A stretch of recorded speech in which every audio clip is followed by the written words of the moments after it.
सोने से भी ज्यादा चमक रही थी। पता नहीं हनुमान कहाँ है। अरे वो क्या है?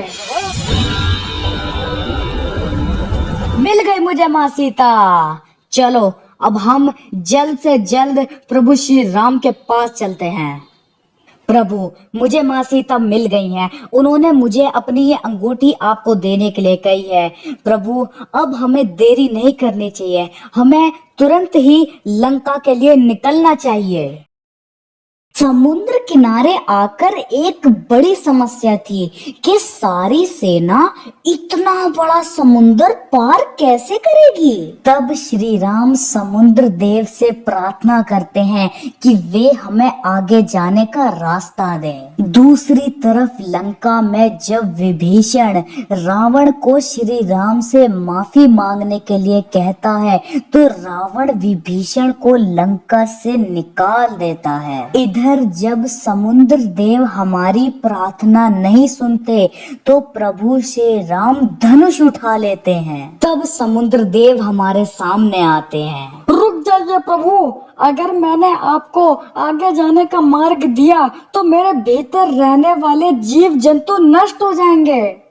पर समुद्र देव, हमारी सेना समुद्र पार कैसे करेगी? आपकी सेना में नल और नील नाम के दो निर्माता हैं जो पत्थर से लंका तक का पुल बना सकते हैं और आपके नाम की महिमा से तो पत्थर भी मुझ पर तैरेंगे। पुल बनाने का काम शुरू हुआ। समुद्र देव ने जैसा कहा था, हर पत्थर पर राम नाम लिखते ही कोई पत्थर नहीं डूब रहा था। हम बड़े ही तेजी से पुल का काम करते हैं और पुल तैयार होते ही सभी श्री राम का नाम लेकर लंका के लिए निकल जाते हैं। रावण तक जब यह खबर पहुंचती है कि प्रभु श्री राम अपनी सेना लेकर लंका पहुंच चुके हैं तो वे दंग रह जाता है। प्रभु श्री राम एक आखिरी शांति संदेश लेकर अंगद को रावण के पास भेजते हैं। रावण, अभी भी समय है, माता सीता को सम्मान के साथ छोड़ दे। ये कभी नहीं हो सकता। जा कह दे अपने राम से, मैं उसे एक चींटी की तरह मसल दूंगा। अच्छा, अगर इतना ही घमंड है अपनी शक्ति का तेर में तो मैं तुझे चुनौती देता हूँ। अगर यहाँ किसी ने भी मेरा पैर भी हिला दिया तो मैं वचन देता हूँ श्री राम अपनी हार मानकर यहाँ से चले जाएंगे। अंगद ने लंका में बड़े बड़े सूरमाओं के छक्के छुड़ा दिए लेकिन कोई भी अंगद का पैर भी नहीं हिला पाया। आखिरकार अंत में रावण स्वयं अंगद का पैर उठाने आता है। नहीं नहीं, मेरे नहीं, तू श्री राम के पैरों में गिरना रावण। अब युद्ध में मुकाबला होगा।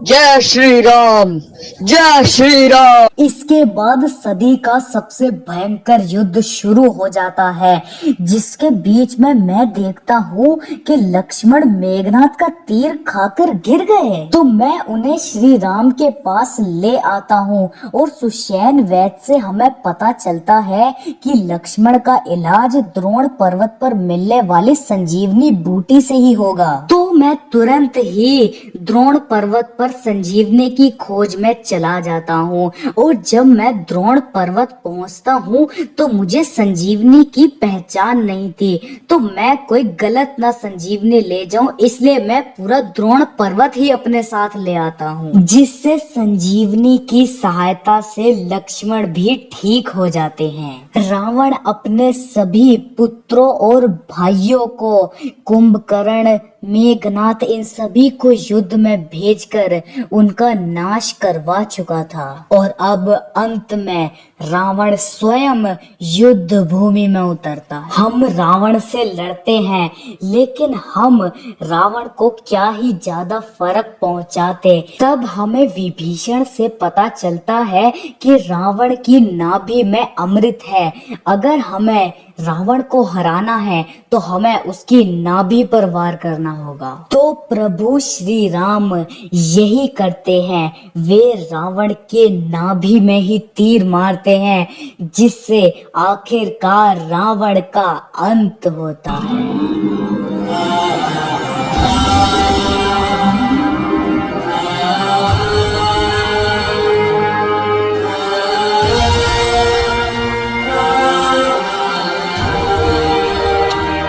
और आखिरकार इतने समय के बाद मिलन होता है श्री राम और माँ सीता का। राम सिया राम जय जय राम, राम सिया राम जय जय राम। फिर श्री राम और माँ सीता अयोध्या वापस आते हैं। पूरे राज्य में खुशी का माहौल होता है और श्री राम को अयोध्या का राजा बनाया जाता है। जय श्री राम।